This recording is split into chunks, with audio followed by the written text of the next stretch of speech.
Positive reframing may very well be the most effective coping strategy for teenagers and young adults with Asperger's and high-functioning autism. Research is beginning to reveal that positive reframing is about much more than just being happy, or displaying an upbeat attitude.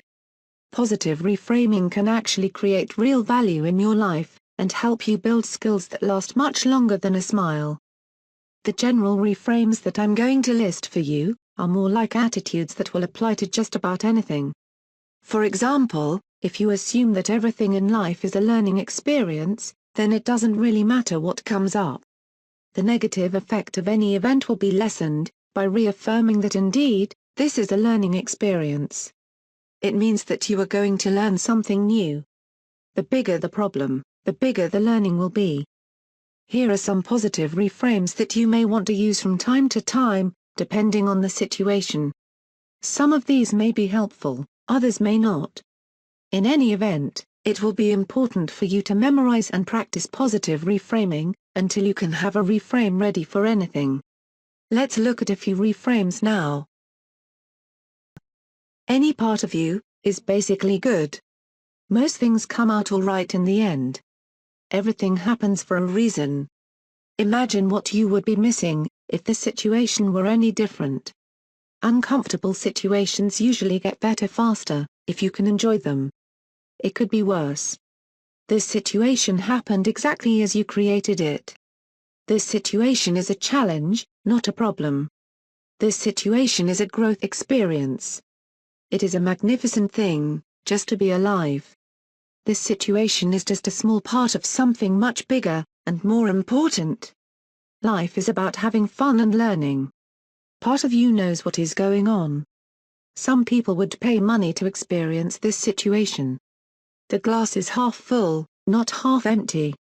The universe will help you, if you will let it. There must be a really important lesson in this. This situation could only be bad if you compare it to something else. You usually get what you ask for. You don't need anything else. Your intuition will guide you. You have everything you need, right here and now. You will have some great stories to talk about when the situation is resolved. Your external circumstances show you something about yourself.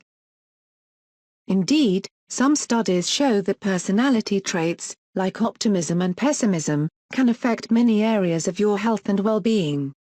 The positive thinking that typically comes with optimism is a key part of effective stress management. And effective stress management is associated with many health benefits. If you tend to be pessimistic, don't despair, you can learn positive thinking skills through the use of reframing. Positive reframing doesn't mean that you keep your head in the sand, or ignore life's unpleasant situations. Positive reframing just means that you approach unpleasantness in a more positive and productive way. You think the best is going to happen, not the worst. Positive reframing often starts with self-talk. Self-talk is the endless stream of unspoken thoughts that run through your head. These automatic thoughts can be positive or negative. Some of your self-talk comes from logic and reason.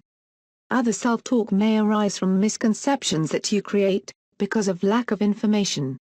If the thoughts that run through your head are mostly negative, your outlook on life is more likely pessimistic. If your thoughts are mostly positive, you're likely an optimist, someone who practices positive reframing. As I mentioned earlier, you would do well to memorize and practice reframing, until you can have a positive reframe ready for anything. Good luck. And thanks for listening.